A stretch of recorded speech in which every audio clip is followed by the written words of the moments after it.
नमस्कार दोस्तों। तीसरे पार्ट में फिर मैं हाजिर हूँ ठाकुर परिवार की स्त्रियों के बारे में बातचीत करने के लिए। इस बार हम उनकी तीसरी पीढ़ी के बारे में बात करेंगे। सबसे पहले हमने शारदा सुंदरी जी की बात की, जो रवींद्रनाथ टैगोर जी की माँ थी। फिर उसके बाद हमने रवींद्रनाथ टैगोर जी की बड़ी बहन स्वर्णा की बात की। अब स्वर्णा की पुत्री सरला के बारे में बात करने जा रहे हैं, क्योंकि हमने उन्हीं व्यक्तित्व को लिया है जो कि थोड़े पढ़ने में, साहित्य में और आगे बढ़ी थी। उन स्त्रियों के बारे में बात की।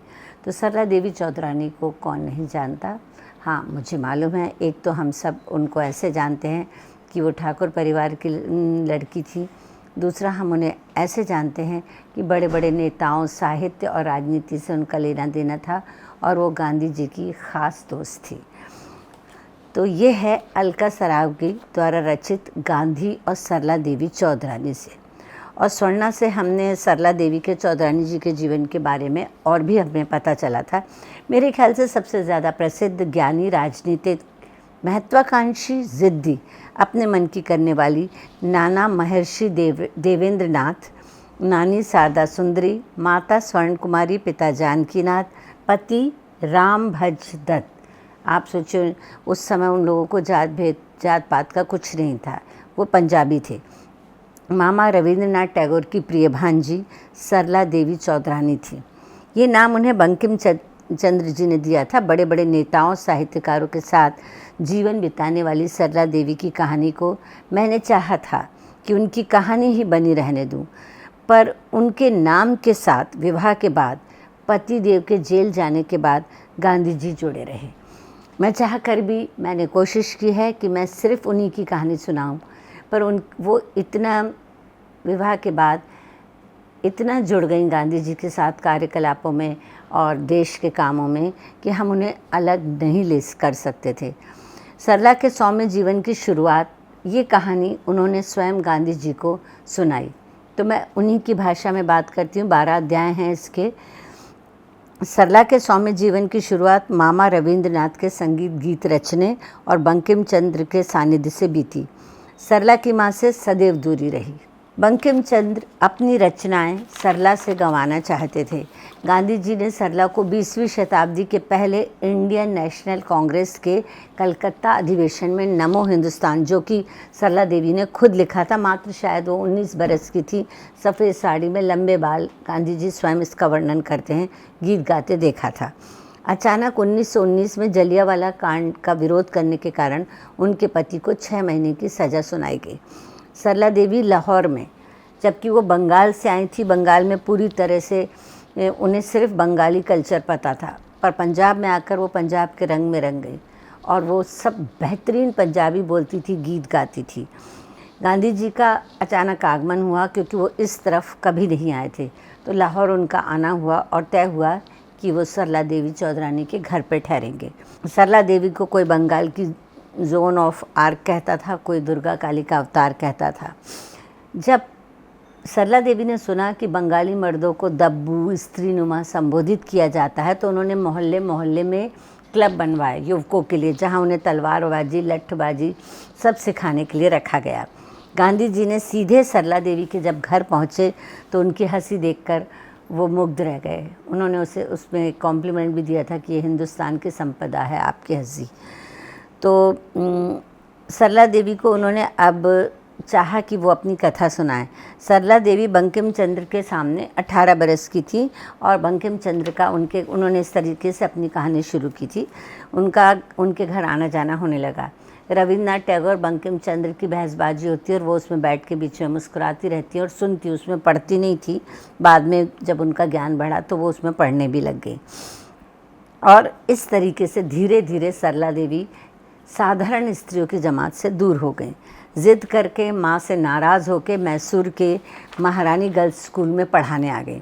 किसी स्त्री का इस तरह से घर छोड़ के जाके पढ़ाना जो किसी को भी पसंद नहीं आया था, पर उसमें उनके नाना मौसाया ने उनका बहुत साथ दिया। उन्होंने कहा, अगर सरला विवाह नहीं करेगी, विवाह किए बिना पढ़ने जाएगी, तो मैं उसका विवाह तलवार से करवा दूँगा। हालांकि सरला कोई बात पसंद नहीं आई, पर वे चली गई। बैथ्यून कॉलेज से BA पास करके उन्होंने पद्मावती गोल्ड मेडल प्राप्त करा। ये कोई टैगोर परिवार के लिए कोई बहुत बड़ी बात नहीं थी। उनके पिता ने पिराली ब्राह्मण की लड़की स्वर्णा से जिद करके विवाह किया था।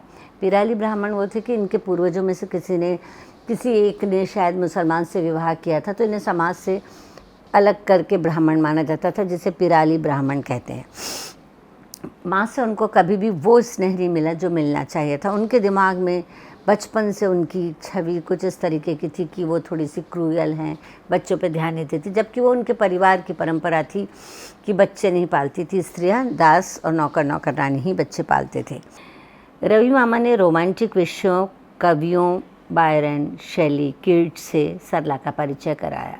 साइंस लेने की ज़िद में वो एक अकेली लड़की थी जो क्लास में बैठती थी, बाकी सब लड़के हुआ करते थे, अगल बगल उनके 2 भाई बैठा करते थे।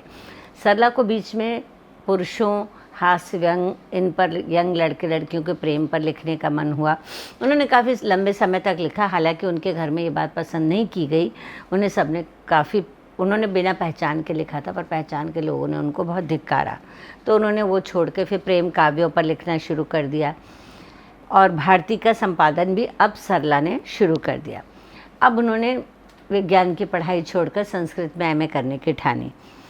नाना मोशाय उनका खूब पक्ष लेते थे। उन्होंने ये एक नोटिस किया कि मैसूर में लड़कियों को बड़ी स्वतंत्रता है, औरतों को भरपूर श्रृंगार करके वे सड़क पर निकलती हैं, पढ़ाई करती हैं, उन्हें खूब आज़ादी थी।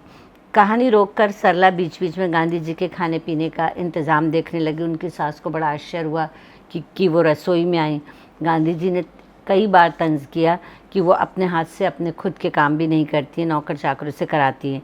इसमें उन्होंने अपनी कथा भी सरला को सुनाई। हालांकि उस कथा का जिक्र मैं यहाँ नहीं करूँगी, क्योंकि मैं अभी स्त्रियों के बारे में बात कर रही हूँ, और वो पूरी एक अलग उपन्यास बनने लायक है कि सरला को गांधी जी ने वास्तव में क्या स्टोरी सुनाई थी अपने जीवन के बारे में और किन बातों पर खेद प्रकट किया था। अभी तो हम दोनों की मित्रता को इसमें डालना ही पड़ेगा, क्योंकि सरला का जीवन एकदम से बदल गया। अभी जो वो अपना व्यक्तित्व खुद से बनाने में लगी थी, अब वो गांधी जी के साथ जुड़ गई। और इसमें कथा, कहानियों, अधिवेशन, सभाओं, भाषणों, क्योंकि गांधी जी बहुत कमज़ोर थे, बहुत कम खाते थे, तो इसकी वजह से बहुत देर तक वो खड़े नहीं रह पाते थे। तो अब आधे भाषण के बाद वो माइक सरला को दे देते थे, और चूँकि पंजाब में थे तो पंजाबी में सरला बहुत दमदारी से भाषण देने लगी। अब वो कविता, गान, भाषणों के ज़रिए देश की सेवा करने लगी। नाना मोशाय ने भी उनकी शादी न करने के फैसले का स्वागत किया था। सरला ने युवकों के लिए प्रतापादित्य नामक नाटक खेलना तय किया, और वो नाटक बहुत फेमस हुआ, लोगों ने उसे बहुत पसंद किया। हालांकि रविंद्रनाथ टैगोर ने उस नाटक की काफ़ी निंदा की। उन्होंने कहा, जैसा व्यक्तित्व उनका दिखाया गया, सरला ने दिखाया है, वो वैसे नहीं थे। सरला ने घर के पिछवाड़े युवकों के लिए व्यायामशाला खुलवा दी। पहली बार में गांधी जी के जर्जर शरीर को देखकर और उनकी काठियावाड़ी पगड़ी बांधे जरा भी वो प्रभावित नहीं हुई थी। माता पिता उनके क्लब के अखाड़ों को लेकर परेशान थे। लाला लाजपत राय ने फिर उन्हें कहा कि ये काम छोड़कर तुम्हें स्वदेशी प्रचार करना चाहिए। ये बात उन्हें सही लगी, और सरला देवी ने लक्ष्मी भंडार खोला, जिसमें बंगाल के भिन्न जिलों से हाथ की बनी हुई साड़ियाँ, चीज़ें, कपड़े बेचे जाने लगे।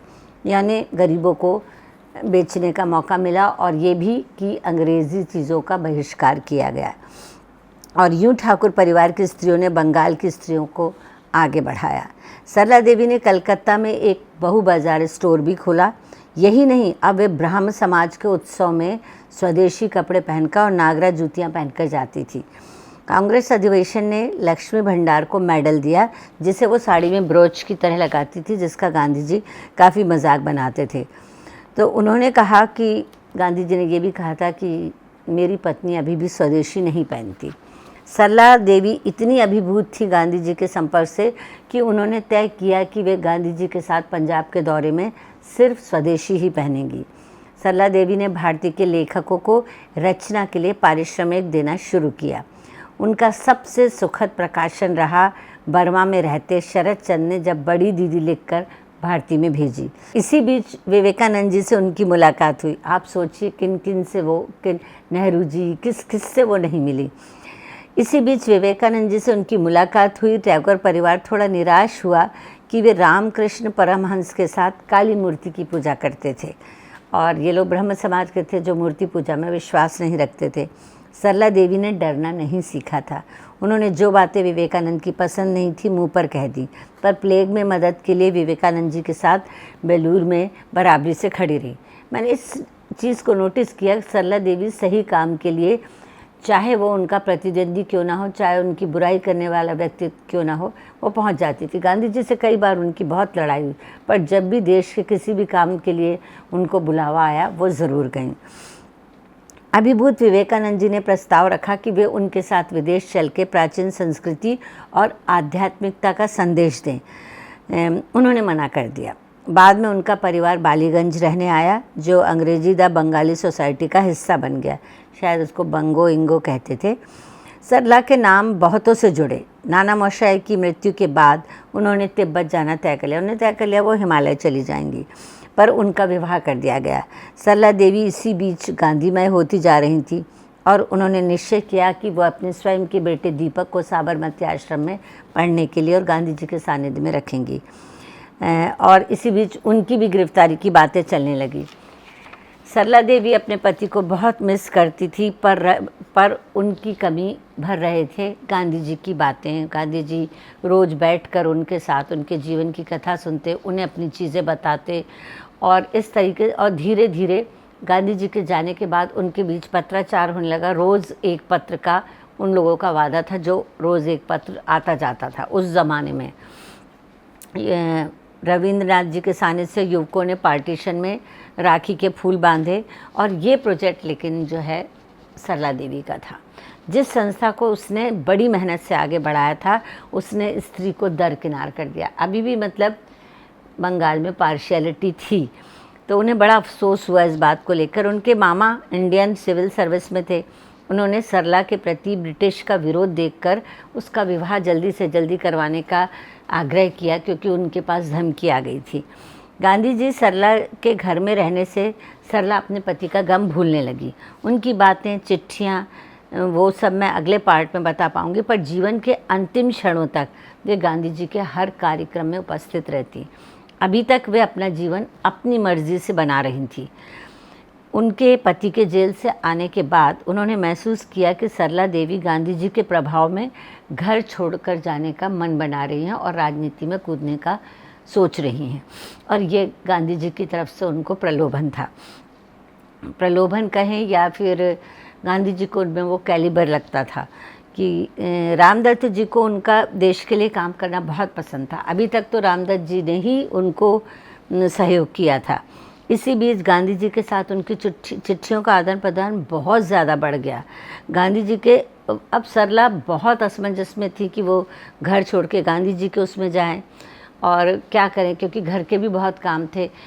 रामदत्त जी के 2 बेटे पहली शादी से थे, उनकी शादी करना था, विवाह का समय था, पर उनका मन बिल्कुल नहीं लग रहा था और ये सब चीज़ें रामदत्त जी नोटिस कर रहे थे, पर वे कुछ नहीं बोलते थे और सरला को समझ में नहीं आ रहा था कि वो क्या करे। मतलब कहीं ना कहीं स्त्री के जीवन में परिवार आड़े आ जाता है, पर उधर गांधी जी की भी सोच अजीब थी कि वो घर छोड़ दें, ऐसा सोचना भी गलत था। गांधी जी के सरला को लिखे 80 से ज़्यादा पत्र उपलब्ध हैं। तो ये जो बात मैं आप लोगों से कर रही हूँ ये ऑथेंटिक है, क्योंकि इसका एविडेंस के तहत ये लिखी गई है कि उनके 80 पत्र उपलब्ध हैं, पर सरला देवी के सिर्फ 4-5 पत्र बचे थे, जो गांधी जी की छोटी बहू ने, जो राजगोपालाचारी की बेटी थी, उन्होंने उन पत्रों को जला दिया था। पति की मृत्यु के बाद वे बहुत दुखी हुई। बीच बीच में उनका गांधी जी से बहुत मतभेद रहा। वो सार्वजनिक रूप से उन्हें अपनी दूसरी आध्यात्मिक पत्नी कहते थे। बाद में सरला देवी की मृत्यु के बाद गांधी जी ने आश्रम में अंग्रेज़ और 8 साल तक रही एक लड़की, अंग्रेज़ लड़की का नाम सरला बहन रख दिया था। वो इसलिए लोगों को कन्फ्यूजन होता है कि वो सरला थी। गांधी जी ने सरला देवी को मित्र, बहन, आध्यात्मिक पत्नी, प्रेमिका सब स्वीकार किया। वही बात पुनः उठती है। पहली बात कि जिस सरला देवी चौधरानी की बौद्धिक प्रतिभा और देश की आज़ादी के यज्ञ में खुद को आहुति बनाने का संकल्प देख गांधी ने अपनी आध्यात्मिक पत्नी का दर्जा दिया, उसका नाम इतिहास के पन्नों में कहाँ दर्ज है। जिस सरला देवी की शिक्षा तेजस्विता से मुग्ध विवेकानंद उन्हें अपने साथ विदेश ले जाना चाहते थे, उसे इतिहास ने बड़े नामों की गल्प लिखते समय हाशिए तक पर जगह क्यों नहीं दी। कलकत्ता के जोड़ा सांको के टैगोर परिवार की संस्कृति में पली बड़ी सरला देवी ने अपने मामा रविंद्रनाथ टैगोर के साथ वंदे मातरम की धुन रची। यह किसने याद रखा? गांधी जी के असहयोग आंदोलन पर सरला के उठाए सवाल सहन न हुए। चुपते हुए सवाल सरला ने बार बार किए। कांग्रेस ने औरत को कानून तोड़ने के लिए तो आगे रखा, पर कानून बनाते वक्त क्यों नहीं। अलका सरावगी ने कुल 12 अध्याय लिखे हैं, जिसमें बाद के 6-7 अध्याय सिर्फ सरला देवी, गांधी जी के पत्राचार, सम्मेलन और उनकी चिट्ठियों से संबंधित हैं। सरला देवी की बेबाकी ने गांधी जी के उन पक्षों को भी डिस्कस किया है जो कोई नहीं पूछ सकता था। फ़िलहाल तो यही कह रही है ज़िंदगी।